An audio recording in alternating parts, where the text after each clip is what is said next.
오늘의 주요 뉴스입니다. 윤석열 대통령의 질타를 받은 금융사들이 상생금융안을 내놨습니다.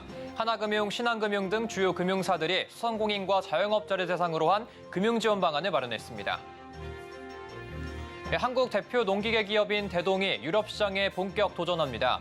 북미 트랙터 시장 점유율 1위 달성에 이어 유럽 대형 트랙터 시장 공략에 나서겠다는 계획입니다. 정부가 내년 6월 말까지 공매도를 전면 금지하기로 했습니다. 국내 증시에는 긍정적 영향을 줬지만 외국인 이탈 등 부작용에 우려하는 목소리도 나오는데요. 공매도 금지 둘러싼 기대와 우려에 대해 자세히 짚어보겠습니다. GS건설이 인천 검단 아파트 지하주차장 사고를 낸 이후 수도권에서 첫 수주를 따냈습니다. GS건설은 이번 성과에 힘입어 영업 정지 처분이 내려지기 전까지 적극 수주에 나서겠다는 계획입니다.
여러분 안녕하십니까? 센 경제라이브 시작합니다.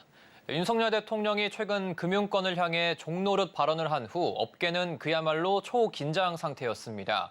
금융사 임원들은 물론 실무자들까지 주말에도 출근을 해 대책회의를 열었는데요. 오늘 금융사들이 상생금융안을 앞다퉈 쏟아냈습니다. 김수빈 기자의 보도입니다. 5대 금융그룹은 지난 주말 말 그대로 비상 상황이었습니다. 임직원들은 주말도 반납하고 비상체제로 근무했습니다. 윤석열 대통령이 최근 종노릇 갑질 등 금융권을 질타하는 발언을 쏟아냈기 때문입니다. 윤 대통령의 이 같은 강경한 표현은 올해 3월 돈잔치에 이어 두 번째입니다. 금융권에서는 이번 발언을 최고조 압박으로 보고 있는데 자발적인 상생금융 보따리를 풀어야 한다는 인식도 더 커진 셈입니다. 가장 먼저 상생안을 내놓은 건 하나금융. 하나금융은 지난 3일 소상공인과 자영업자 30만 명을 대상으로 1,000억 원 상당의 금융지원 방안을 내놨습니다. 오늘 상생안을 내놓은 신한금융은 기존 상생금융 지원 프로그램을 확대하면서 고금리 대출을 받은 소상공인과 청년 자영업자들에 대한 금융 지원을 늘리기로 했습니다. 우리금융도 대규모 상생금융 방안을 예고한 상황입니다. 현재까지 언급된 내용은 소상공인 이자 면제, 자영업자 특별 우대금리 도입, 청년 전용 대출 한도 확대 등입니다. KB금융은 소상공인과 금융 취약계층을 대상으로 실효성 있는 대책을 고민하고 있다고 밝혔고, NH농협금융은 농업인을 아우르는 범농협 차원에서 상생금융안을 마련하기 위해 내부 검토 중이라고 전했습니다. 상생금융 확대는 여기서 끝나지 않을 거란 게 업계의 시각입니다. 오는 16일 금융지주 회장들은 금융당국 관계자와 간담회를 여는데 금융당국은 이 자리에서 광범위한 상생금융을 요구할 거란 관측입니다. 대출금리 인하나 만기 연장과 같은 직접적인 서민금융 대책을 요구할 것으로 업계는 보고 있습니다. 이 금융권도 긴장감이 흐르긴 마찬가지입니다. 윤 대통령의 메시지가 서민금융이란 점에서 카드사와 저축은행들도 금융사들의 이번 상생금융 확대에 신경을 곤두세우고 있습니다. 하지만 이 같은 상생금융 확대는 최근 가계부채 축소에 오히려 정책적 혼선만 줄 수 있다는 지적도 나옵니다. 여기에 이른바 대출로 연명하는 좀비 기업까지 늘면서 지원 확대가 아닌 정밀한 핀셋 지원책이 효과적일 수 있다는 지적도 나옵니다. 서울경제TV 김수빈입니다. 한국 대표 농기계 기업 대동이 유럽 시장에 본격 도전합니다. 북미 트랙터 시장 점유율 1위 달성에 이어 유럽 대형 트랙터 시장 공략에 나서는 겁니다. 김효진 기자입니다. 대형 트랙터와 농기계를 꼼꼼히 살펴보고 있는 참가자들. 트랙터에 올라 시동도 걸어보고 작동시켜보기도 합니다. 대동 카이오티가 네덜란드 델프트시에서 연 유럽 총판 대회 현장. 대동은 국내에선 대동, 해외에선 카이오티 브랜드로 트랙터를 판매하고 있습니다. 지난 2010년 네덜란드 로테르담에 유럽 법인을 설립했고 독일을 제외한 유럽 24개국에서 총판 체계로 사업을 벌이고 있습니다. 대동은 내년 1분기 60에서 80마력의 신형 트랙터를 비롯해 132마력과 142마력의 프리미엄 모델을 출시할 계획입니다. 130에서 140마력대 트랙터를 유럽 시장에 내놓는 건 국내 업체 중 처음입니다. 연간 18만 대 시장인 유럽 트랙터 시장에서 61마력 이상인 중대형의 비중은 72%에 달합니다. 중대형 트랙터 단가는 소형보다 3배에서 5배 비싸고 수익성도 2배가량 좋은 만큼 시장 공략 적기라고 판단한 겁니다. The most important thing for us to grow in agriculture is the service backup and the spare parts availability, because that is key factor for the buyer. The buyer that's a farmer that has an issue on the field, he needs to have the support immediately. That is key for success in the future. 대동은 시장 안착을 위해 보증 기간을 업계 최대 수준인 5년으로 한 데 이어 부품의 적기 공급률을 현재 80%에서 95%로 끌어올린다는 목표를 세웠습니다. 여기에 내년에는 인공지능 자율주행 기능을 탑재한 제초 로봇을 선보여 작은 정원이 달린 주택이 많은 유럽에서 또 한 번 새롭게 도전한다는 계획입니다. 대동은 2028년 카이오티 유럽 법인 매출 목표를 5천억 원으로 잡고 유럽 농기계 시장 공략에 속도를 낸다는 계획입니다. 서울경제TV 김효진입니다.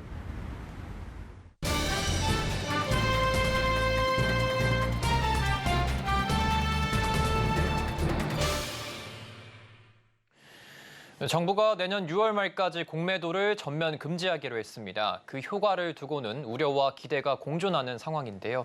오늘 하루 국내 증시에 모처럼 화색이 돌았지만 외국인 이탈 등 부작용도 우려가 됩니다.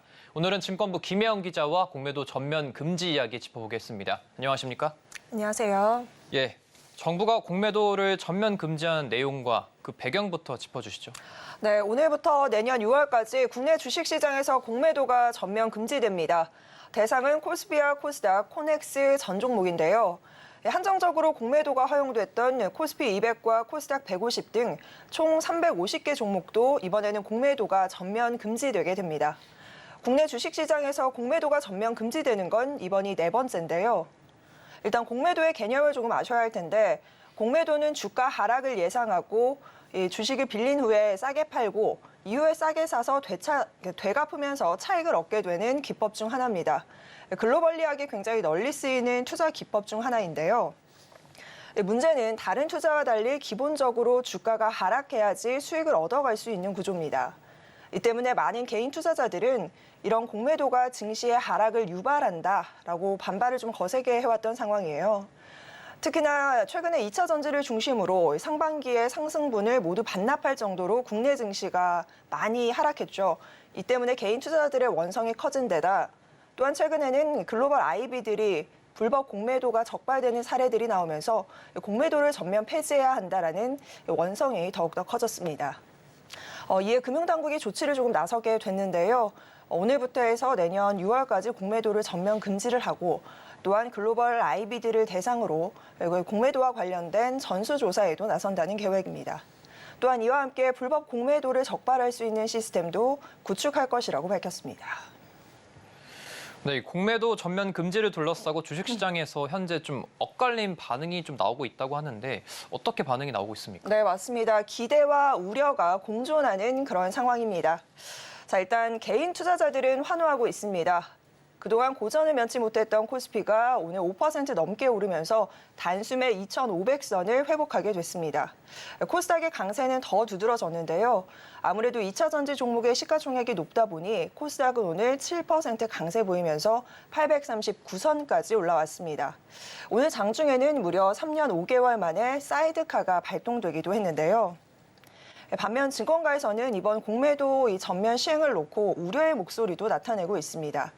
가격 거품 등의 현상들을 좀 제어하고 또 시장에 유동성을 공급했던 공매도의 순기능이 약화될 수도 있다라는 우려를 내놓고 있는 건데요. 또한 이와 함께 외국인 투자자들이 외국인 투자자들이 중장기적으로 봤을 때는 국내 증시에서 이제 공매도를 할 수 없기 때문에 빠져나갈 수가 있습니다. 그러니까 자금 이탈 우려가 조금 되면서 이 부분 역시나 우려의 시각이 조금 있는 상황이고요. 또한 일각에서는 내년 4월 총선을 의식한 이런 선거용 대책 아니냐 이런 비판의 목소리도 내놓고 있습니다. 네, 일단 주식시장은 지금 현재로서는 좀 환호를 하고 있는 상황인데 공매도 폭격에 시달렸던 2차 전지주에 대한 수혜가 좀 기대가 됩니까? 네, 오늘 공매도 금지 첫날 가장 주목받았던 업종은 단연 2차 전지입니다. 2차 전지주가 줄줄이 동반 상승세를 나타낸 건데요. 에코프로와 에코프로 BM이 상한가로 치솟았고요. 포스코홀딩스, 포스코퓨처엠, LG에너지솔루션 등 2차 전지주 대부분이 두 자릿수의 상승세, 상승 곡선을 그려 나갔습니다. 관건은 이 상승 추세가 어디까지 지속되느냐 이 여부겠죠.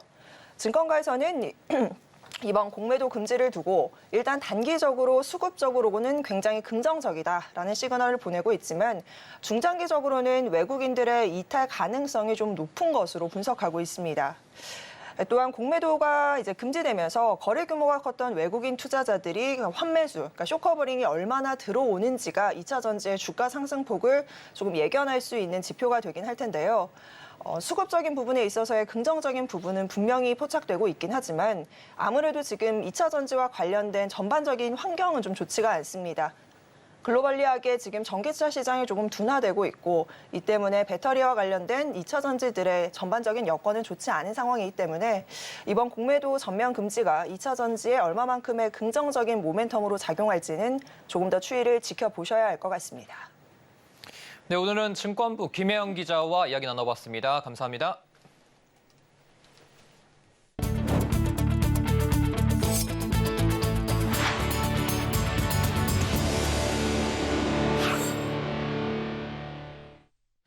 GS건설이 인천 검단 아파트 지하주차장 사고를 낸 이후 수도권에서 첫 수주를 따냈습니다. 명예회복에 사활을 건 GS건설은 이로써 향후 정비사업 수주에 자신감을 더할 수 있게 됐습니다. 이재영 기자입니다. GS건설이 서울 송파구 가락동 일대에 위치한 가락프라자 재건축 시공사로 선정됐습니다. 지난 4일 열린 가락프라자 재건축 시공사 선정총회에는 전체 조합원 672명 중 630명이 투표에 참여했는데 GS건설이 482표를 받아 현대엔지니어링을 336표 차이로 따돌리며 시공권을 따냈습니다. 가락프라자 재건축은 GS건설이 조합들에게 제안한 대로 12개 동, 지하 3층에서 지상 최고 34층, 총 1,053가구 규모로 지어질 예정입니다. 투표에 앞서 진행된 조합들의 질의에선 GS건설의 영업정지 처분에 따른 사업 지연 우려도 나왔지만 GS건설은 아직 영업정지 처분을 받기 전이라며 추후 처분을 받게 되면 해당 처분 기간 동안 신규 수주 계약을 하지 못하는 것일 뿐 해당 사업장의 공사는 차질 없이 진행될 것이라고 설명했습니다. GS건설이 여러 악재에도 불구하고 수주에 성공한 배경으로는 파격적인 공사비가 꼽힙니다. 조합은 입찰 공고를 통해 예상 공사비를 3.3제곱미터당 780만 원으로 제시한 바 있습니다. GS건설은 이보다 한 건 낮춘 3.3제곱미터당 718만 원의 저렴한 공사비로 조합들의 마음을 사로잡았습니다. 경쟁 상대였던 현대엔지니어링이 하이엔드 브랜드 DH를 제안했다 무산된 점도 결과에 영향을 미친 것으로 보입니다. 시공사 선정총회에 참석한 한 조합원은 현대엔지니어링이 DH를 제안했을 때 여론이 현행 쪽으로 많이 기울었는데 이 브랜드를 쓸 수 없다 하자 GS로 돌아섰다고 말했습니다. 가락프라자 재건축 사업은 GS건설이 지난 4월 인천 검단 지하주차장 붕괴 사고를 낸 이후 수도권에서 따낸 첫 수주이자 전국에서 두 번째 수주가 됐습니다. GS건설은 지난 8월 대전 삼성 5구역 재개발 사업의 시공사로 선정된 바 있습니다. 가락프라자 아파트는 앞으로 GS건설이 제안한 단지명인 그랜드 포레자이로 재탄생할 예정이며 송파구에 들어서는 첫 자이 아파트가 될 전망입니다. 앞으로도 GS건설은 영업정지 처분이 내려지기 전까지 입지, 가격, 사업성 등에서 합리적인 사업장은 적극적으로 수주에 나선다는 계획입니다. 서울경제TV 이지영입니다. 김주현 금융위원장은 오늘 가계대출 증가 속도가 빠른 금융회사들에 대해 관리 방안을 마련하는 등 조치를 취하겠다고 밝혔습니다. 김 위원장은 오늘 서울 여의도 금융투자협회에서 6개 금융업권 협회와 함께 주요 금융 현안에 대해 논의했습니다. 김 위원장은 이 자리에서 가계대출 증가세가 빠른 금융권을 밀착 관리하고 관리 방안을 협의하는 등 구체적 조치를 할 것이라고 말했습니다. 김 위원장은 또 총부채 원리금 상환 비율, DSR 적용 범위를 점차 확대하는 등 가계부채의 개선에도 총력을 기울이겠다고 강조했습니다. 이와 함께 금융권을 향해 대출 상품 설계와 차주 상환 능력 심사에 만전을 기하고 고정금리 상품을 확대해 나가는 등 가계대출 관리에 각별히 신경 써달라고 당부했습니다. LG전자가 혹한에서도 고성능을 내는 냉난방 공조 제품을 연구 개발하기 위해 미국 알래스카에 LG 알래스카 히트펌프 연구소를 신설합니다. LG전자는 미 알래스카주 앵커리지에서 냉난방 공조 제품에 적용할 히트펌프 기술 개발을 위한 컨소시엄을 발족했습니다. 컨소시엄에는 극지방 연구가 활성화된 알래스카 앵커리지 대학교와 알래스카 페어뱅크스 대학교가 함께 참여합니다. LG전자는 기존 실험실에서 재현할 수 없던 눈, 비, 극저온 등 다양한 환경 조건과 미처 고려하지 못한 변수 등을 반영해 장시간 반복적인 테스트를 진행할 예정입니다. 이 과정을 통해 제품의 난방 성능은 물론 전반적인 품질, 신뢰성 등이 한 차원 더 높아질 것으로 기대하고 있습니다. 이달 전국에 약 4만 9천여 세대가 공급됩니다. 특히 공급 가뭄을 겪고 있는 서울 지역에서도 3,500여 세대 물량이 나와 수요자들의 관심이 집중되고 있습니다. 서청석 기자입니다. 11월 한 달 동안 전국 49,944세대가 분양됩니다. 종합 프로테크 기업 직방에 따르면 이번 달 분양 예정 물량은 전체 56개 단지 49,944세대 규모로 전년 같은 기간에 36,922세대보다 35% 많습니다. 지역별로 보면 수도권에서는 경기 14,800여 세대, 인천 5,600여 세대, 서울 3,500여 세대가 공급됩니다. 지방은 부산 6,800여 세대, 충남 4,350여 세대, 광주 4,220여 세대 등이 공급됩니다. 이 가운데 일반 분양 세대수는 39,797세대로 지난해의 25,518세대보다 56% 증가했습니다. 특히 공급 가뭄을 겪고 있는 서울 지역에선 3,482세대가 공급을 앞두고 있어 수요자들의 관심이 집중되고 있습니다. 공급을 앞둔 주요 단지로는 강남구 도곡동에서 도곡 3호를 재건축한 단지인 레미안 레벤투스의 분양이 예정돼 있습니다. 총 308세대 가운데 133세대를 일반 분양합니다. 마포구 아현동에선 마포 푸르지오 어반피스가 124세대, 송파구 문정동 힐스테이트 이편한 세상 문정 296세대가 각각 일반 분양하고 성동구 용답동 청계 리버뷰 자이는 서울 일반 분양 물량 중 가장 많은 797세대를 분양합니다. 지방에도 이달 많은 물량이 집중됐는데 하반기 들어 개발 호재가 있는 지역과 산업단지 인근 위주로 호성적이 이어진 영향으로 풀이됩니다. 실제로 지난 7월 전북 전주시 에코시티 한양수자인 DST는 1순위 청약에서 85.39대 1의 경쟁률을 기록했고 지난 8월 대전 서구 둔산자이 아이파크는 68.67대 1의 경쟁률을 나타낸 바 있습니다. 이제 초양극화를 감안할 때 소유자 입장에서는 분양시장의 흐름이라든지 실제 공급 물량, 가격의 적정성 이런 부분들을 좀 따져보셔야 되지 않을까 싶습니다. 한편 전국 미분양 주택은 7개월 연속 줄어드는 추세입니다. 9월 말 기준 미분양 주택은 59,800여 가구로 전월 대비 3.2% 줄었습니다. 수도권 미분양은 0.1%, 지방은 3.7% 감소했습니다. 서울경제TV 서청석입니다. CJ 대한통운은 이달 말까지 물류일괄 대행 풀필먼트 서비스를 이용하는 판매자에게 배송 할인 등 혜택을 제공한다고 밝혔습니다. 이번 프로모션은 네이버 도착 보장 서비스를 신규 이용하는 판매자를 대상으로 합니다. 참여를 희망하는 판매자는 네이버 스마트 스토어 판매자 센터에서 도착 보장 견적을 신청하고 연말까지 서비스 계약 및 입고를 완료하면 됩니다. 도착 보장은 CJ 대한통운이 지난해 네이버와 출시한 서비스로 판매자 물류 서비스는 물론 소비자가 안내받은 상품 도착일에 정확히 배송받을 수 있도록 돕는 직접 판매 솔루션입니다. 이번 프로모션에 참가하면 건당 배송비 1,000원을 한 달 동안 할인받거나 3개월간 무료로 물류센터에 상품을 보관하는 것 중 하나를 선택해 최대 300만 원까지 혜택을 받을 수 있습니다. 한국 마사회가 즐기는 말 문화를 전파하기 위해 승마대회를 비롯해 말과 관련된 다양한 체험 행사인 가을 승마주간을 마련하고 있는데요. 박세아 기자가 장애물 넘기 대회와 승마 체험 등의 현장을 직접 둘러봤습니다. 말과 한몸이 된 기수가 빨간 성병 모양의 장애물을 뛰어넘습니다. 한국마사회 레츠런파크 서울에서 열린 높이뛰기 경기 현장. 우승자는 최종 1.5m의 장애물을 넘는 데 성공했습니다. 같은 날 열린 허들넘기 경기에서도 기수가 이끄는 말은 뒷발에 힘을 가득 실어 키보다 높은 장애물을 뛰어넘습니다. 말이 용기를 내 장애물을 뛰어넘을 때마다 기수는 말을 토닥이고 격려했습니다. 한국마사회는 이번 대회에 경주 태영마 종목을 추가해 말 복지에도 힘을 실었습니다. 마사회는 말을 매개로 공익적 가치를 확산하고 즐기는 말 문화를 전파하기 위해 가을 승마 주간을 정해 다양한 경기와 체험 활동을 마련하고 있습니다. 레츠런파크 서울 88 승마장 잔디마당에 조성된 승마 체험장에선 가족 단위 참가자들이 승마 체험을 하며 즐거워합니다. 가을에 단풍도 너무 예쁘고 날씨도 좋아서 경마장에 놀러 왔는데 승마 체험도 할 수 있고 이래서 너무 즐거운 시간 보낸 것 같습니다. 이외에도 어린이들을 위한 짚라인 체험과 장난감 말타기 등 다양한 체험시설이 조성됐습니다. 무료 승마 체험은 오는 19일까지 주말마다 레츠런파크 서울을 비롯해 강남 마루공원, 부산 태종대 유원지에서 열립니다. 한국마사회는 앞으로도 즐기는 말 문화를 확산하기 위해 승마대회를 비롯해 다양한 즐길거리를 마련한다는 계획입니다. 서울경제TV 박세아입니다. 전청조 씨와 연루된 사기 관련 의혹으로 고소를 당한 전 펜싱 국가대표 남현희 씨가 피의자 신분으로 경찰에 소환됐습니다. 경찰은 전 씨의 사기 피해자 중 한 명이 남 씨도 공범이라는 고소장을 접수하면서 남 씨를 피해자 신분으로 입건했습니다.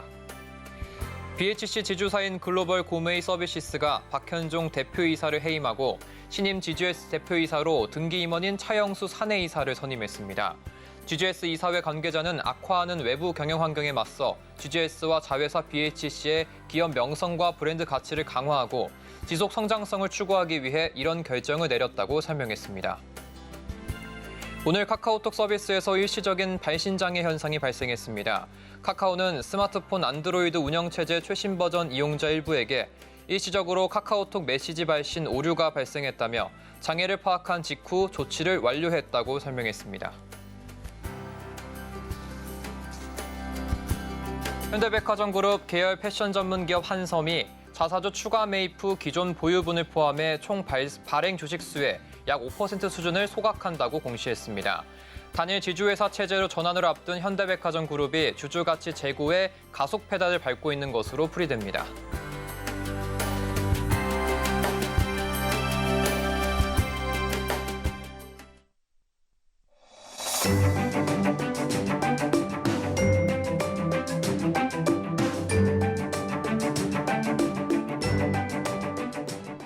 안녕하세요. K웨더 라이프스타일 예보 박성훈입니다. 수도권과 강원 영서, 충청 북부를 중심으로 비가 내리고 있는데요. 오늘 낮부터 저녁 사이에 소강 상태를 보이는 곳이 많겠지만 이 비는 내일 새벽까지 이어지겠습니다. 내일까지 예상 강수량은 수도권과 강원 영서에는 5에서 20mm, 충청 북부에는 5mm 내외가 되겠습니다. 내일 중서부 지역에 비가 그친 후 전국 하늘에는 대체로 구름 많겠습니다. 오늘 낮부터 북서쪽에서 찬 공기가 유입되면서 기온이 큰 폭으로 떨어지고 있는데요. 한파특보까지 발효됐습니다. 강원도 태백시와 강원 산지, 경북 북동 산지에는 한파경보가, 그 밖에 수도권 동부, 강원 영서, 충북 북부와 경북 북부를 중심으로 한파주의보가 내려진 상태인데요. 내일 기온이 급격히 떨어지겠습니다. 건강관리에 유의하시기 바랍니다. 다음은 자세한 지역별 내일 기온입니다. 중부지방의 아침 기온 서울과 수원 4도, 대전 7도, 춘천은 2도로 춥겠습니다. 낮 기온은 서울 10도, 대전 13도, 춘천 9도 보이겠습니다. 동해안 지방 속초 4도, 강릉 5도, 울진 7도로 아침을 시작하겠습니다. 한낮 최고 기온은 속초 13도, 강릉 15도입니다. 남부지방 광주 10도, 부산 11도, 제주 14도로 아침을 맞이하겠습니다. 낮 최고 기온은 전주 13도, 대구 14도, 제주 18도를 보이겠습니다. 서해는 비가 내린 후 개겠고 남해와 동해는 대체로 구름 많거나 흐리겠습니다. 한편 전해상 풍랑특보가 내려진 상태인데요. 서해와 동해는 최대 5m 이상, 남해는 최대 4m로 물결이 매우 거세게 일겠습니다. 해상 안전사고에 각별히 주의하시기 바랍니다. 목요일 전라와 제주에, 금요일 충청 이남에 비가 오겠습니다. 또 주말 동안에는 강원 영동에 비나 눈이 오는 곳이 있겠습니다. 한편 내일까지 전국 대부분 지역에서 바람이 매우 강하게 불겠으니 안전사고에 유의하시기 바랍니다. 날씨였습니다. 이상으로 센 경제 라이브 마칩니다. 함께해 주신 여러분 고맙습니다.